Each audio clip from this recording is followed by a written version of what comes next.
Hello' friends, আজি অসমীয়া চ'ত মাহৰ ৩ তাৰিখ আৰু ইংৰাজী 18 মাৰ্চ। আজি দৌল উৎসৱৰ দ্বিতীয় দিন। এয়া আমি আহি আছোঁ ওচৰ চুবুৰীয়াৰ লগত। এয়া আমি নামঘৰ পালোহি। নামঘৰৰ সোমাই অহাৰ বাওঁ চাইডে আমাৰ দৌল মণ্ডপটো। ইয়াতে আমাৰ ভাগৱত পাঠ আৰু ব্যাখ্যা চলি আছে। আজি 10:30 পৰা ভাগৱত পাঠ হৈছে। ভাগৱত পাঠ কৰিছে ভাগৱতী শ্ৰীকৃষ্ণ কলিতাদেৱে। তেখেতৰ ঘৰ হৈছে ৰঙীয়া তুলসীবাৰীত। ৰাতিপুৱা 9:30 বজাত নাম প্ৰসংগ আছিল আৰু এতিয়া 10:30 পৰা ভাগৱত পাঠ আৰু ব্যাখ্যা চলি আছে।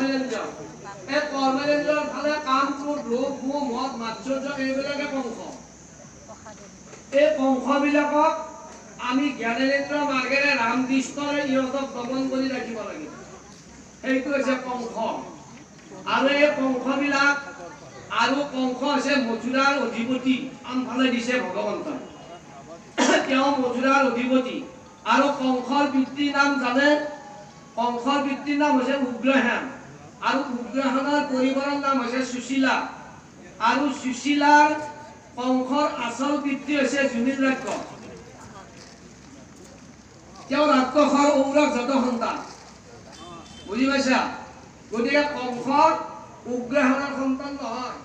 কংস হৈছে জুমিল ৰাক্ষসৰ সন্তান। নাপায়, পানীত থু দিব নাপায়, পানীত আমি লেতেৰা কৰিব নাপায়। পানীত ভগৱন্ত থাকে, আদি নিৰঞ্জন নাৰায়ণ। এতিয়া নাৰায়ণ থাকিলে তেওঁ মানে উলংগ বেশেৰে গাটো ধুৱাই অপৰাধ। তেওঁ গাটো গেলে ধুলে। সেইকাৰণে গোপিনীৰ বস্ত্ৰ হৰণ কিয় কৰিছিল? কৃষ্ণটো বস্ত্ৰ হৰণ কৰিব নালাগিছিল কাত্যায়নী ব্ৰত পালন কৰোঁতে। এইটোৰ কাৰণে কৰিছিল, তেওঁলোকে এটা অপৰাধী কৰিছিল। সেইকাৰণে আদি নিৰঞ্জন নাৰায়ণ যেতিয়া পানীত থাকে, নাৰদে দেখা পায় না মানে নহয়, ৰদ মানে মিছা। নাৰদে কোৱা কথা মিছা নহয়, সঁচাই কথা। সেইকাৰণে এই জুমিল ৰাক্ষস এই পৰ্বতত শুই আছিল। পৰ্বতত শুই থাকিলে জুমিল ৰাক্ষসক নাৰদে খবৰ দিছে যে তোমাক এটা ভাল বস্তু খাবলৈ দিম, তুমি উঠিব পাৰিবা। তেতিয়া সেই জুমিল ৰাক্ষসক নাৰদে যেতিয়া জগাই দিলে, জগাই দিয়াৰ লগে লগে জুমিল ৰাক্ষসে এই মানে সুশীলা আৰু তেওঁৰ সহপাঠীসকলে গা ধুই থকা জাগলৈ আহিল। আহি পেলাই তেওঁ উগ্ৰসেন ৰজাৰ ৰূপ ধৰিলে। উগ্ৰসেন ৰজাৰ ৰূপ ধৰাৰ লগে লগে সুশীলাই ভাবিলে যে তেওঁ ঋতুমতী হৈছে, যে তেওঁৰ কাম ভাৱ জাগৃত হৈছে। তেতিয়া উগ্ৰসেন ৰজা বুলি সুশীলাই ভাবি তেওঁৰ লগত শৃংগাৰ কৰিলে। এতিয়া শৃংগাৰ কৰাতে সুশীলাই গম পালে। গম পোৱাৰ পিছত তেওঁৰ যিটো ভ্ৰূণ সুশীলাৰ অন্তৰলৈ গৈছে, তেতিয়া ভ্ৰূণটো সুশীলাৰ মুখৰ মাৰি ভাঙি পেলাব খুজিছে। তেতিয়া এই ৰাক্ষসে বাধা কৰিলে যে ভ্ৰূণ হত্যা কৰা মহাপাপ, ভ্ৰূণ হত্যা কৰিবলৈ নাপায়। সেইকাৰণে তোমাৰ সন্তানটো হবলৈ দিয়া এই সন্তানে বিশ্ব ব্ৰহ্মাণ্ডত কি কৰিব? এটা সাংঘাতিক যোদ্ধা হ'ব। তেওঁ বৰ শক্তিবান হ'ব। তেওঁ কোনো বলে নোৱাৰিব। গতিকে সেইকাৰণে সুশীলা সন্তানটো উগ্ৰসেনক নাজানকৈ ৰাখিছিল। আৰু ৰখাৰ পিছতে সেই উগ্ৰসেনাৰ ভাবিছে যে সুশীলা সন্তান জন্ম পাইছে। গতিকে সেই সন্তানটোই হৈছে কংস। ধৰণে চেফটি ৰাখিব পাৰে, কেনে ধৰণে ইয়াক মানব পাৰে, সেইটো নিজা কথা। ভাগৱতে এইবিলাক বিশ্লেষণ কৰি বাংময়মুঠিয়ে কৈ পেলাইছে। সেইকাৰণে ইয়াতে কৈছে যে ৰামকৃষ্ণ দুই ভাই কিনো আনন্দক দিলা সমানভাৱে গধীয়া কংস। কংসক সেইকাৰণে আনন্দ দিছে। তাৰমানে কংসক বধি মথুৰাবাসীক আনন্দ দিছে। কৃষ্ণই কংসক বধাৰ কাৰণটো এইটোৱে পায়। তাৰমানে যদা যদাই ধৰ্মস্ব গ্লানি ভগৱতী ভাৰত অদ্ভুত স্থানম অধৰ্মস্য তদাত্মনাং সৃজম্মহ পৰিত্ৰাণাং সাধনাং বিনাশাস্য দুষ্কৃতাং ধৰ্ম সংস্থাপনাৰ্থে সম্ভৱামি যুগে যুগে। এইটো তেওঁ যুগে যুগে তেওঁ কৰণীয়া, এইটো কৰিব, এইটো ইউনিভাৰ্চেল চিৰসত্য দেই। গতিকে সেইকাৰণে এইবিলাক কথা আহিছে। আৰু কৈছে এতে সম্পাদক শব্দ এটা লিখিছে। সম্পাদকে সম্পাদনা কৰি যাব। আৰু যেনে এখন খেলাত দুটা পাৰ্টি থাকে, এফালে এটা পাৰ্টি থাকিল, এফালে এটা পাৰ্টি থাকিল, দুখন খেল, তাৰে মাজতে লেফাৰী এটা থাকে। এই লেফাৰীয়ে হুইচেলটো লৈ খেলখন পৰিচালনা কৰি থাকে। যদি লেফাৰীটোৰ যদি অভিজ্ঞ নাই, লেফাৰীটোৰ যদি খেল চলিবৰ কাৰণে তেওঁৰ মানে কি নাই, শিক্ষা নাই, তেতিয়াহ'লে তেওঁ খেলখন পৰিচালনা কৰিব নোৱাৰে। খেলখন পৰিচালনা কৰিব নোৱাৰিলে সেই খেলখন মানৱ জাতিৰ কাৰণে এটা সুমংগল নহ'ব। এই ভাগৱতখন হৈছে এটা লেফাৰীৰ নিচিনা বস্তু। এই ভাগৱতে হুইচেল মাৰি আছে, কিন্তু আমি কৰিছোঁ কি সেইটো নিজে নিজে আমি জানিব লাগে।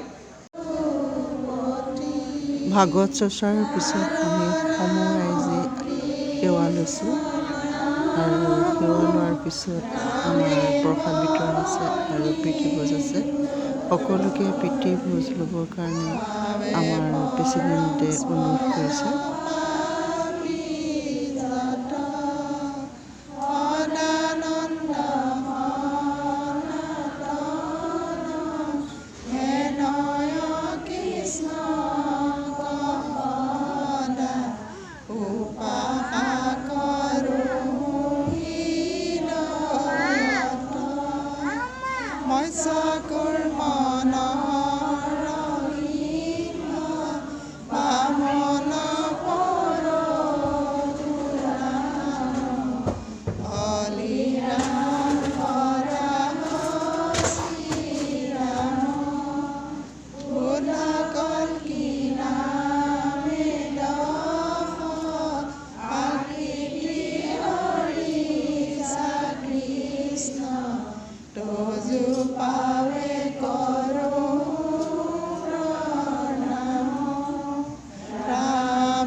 ভাগৱত পাঠৰ আৰু ব্যাখ্যাৰ পিছত সকলো আমি মিলিজুলি সিদ্ধ অন্ন গ্ৰহণ কৰিলোঁ।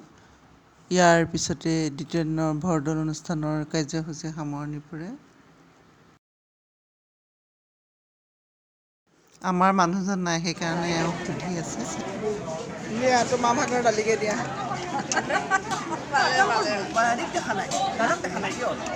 দাদা ঘৰত আছে। ইয়াৰ পৰা পঠাই দিলোঁ ন মাজুলীলৈ। মাজুলীলৈ পঠাই দিছোঁ।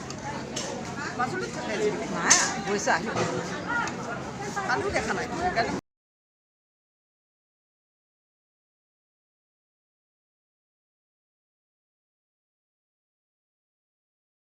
এয়া হৈছে মিনতী, বুলবুলি আৰু মঞ্জুহঁত। তেওঁলোকে এনেদৰে ৰাইজক খোৱা মেলাত সহায় কৰিছে, বিলোৱা মেলোৱাত, আৰু এনেদৰে কাম কৰি যাবলৈ ভগৱানে তেওঁলোকক শক্তি দিয়ক, এই ভগৱানৰ ওচৰত আমাৰ প্ৰাৰ্থনা।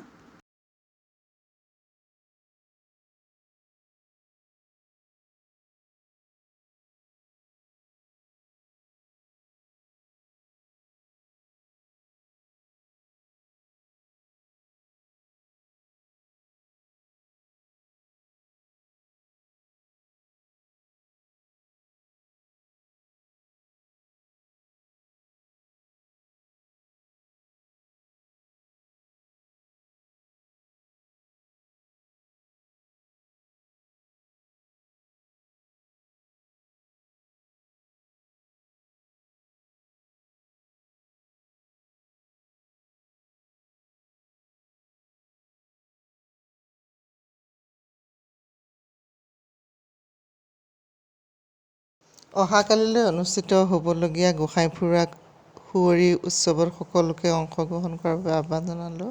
আৰু লগতে মোৰ ভিডিঅ'টো চাই শুনি কেনে পালে মন্তব্য আগবঢ়ালে কৃতাৰ্থ হ'ম আৰু ৰং উৎসৱে সকলোকে সুস্বাস্থ্যৰ অধিকাৰী কৰি ৰাখক এই পৰমেশ্বৰৰ ওচৰত প্ৰাৰ্থনা জনালোঁ। শুভৰাত্ৰি।